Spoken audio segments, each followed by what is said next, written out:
Buat yang hobi makan kayak Mimin, harus rajin olahraga ya guys. Kalau Mimin sih suka main basket dan sepak bola bareng bocil. Habis olahraga pastinya berasa capek dan panas ya. Tenang aja guys, ada di seruput siap nyegerin dahagamu. Dah ada beberapa cabang outletnya nih di Tasik. Kali ini Mimin mampir ke cabang Paseh. Tapi kalian bisa pesan via ojol juga ya. Banyak pisan pilihan varian minumannya, meni komplit we. Harganya juga terjangkau, rata-rata belasan ribu aja per gelas. Kita intip yuk, menu apa aja sih rekomennya?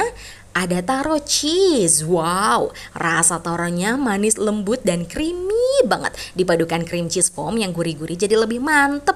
Ada juga mango yakul. Nah, kalau pengen yang segar pol sih harus nyeruput minuman satu ini. Pakai topping rainbow jelly jadi lebih kaya rasa. Manis-manis manggonya enak. Anak-anak pasti suka ini mah. Ada juga Thai tea.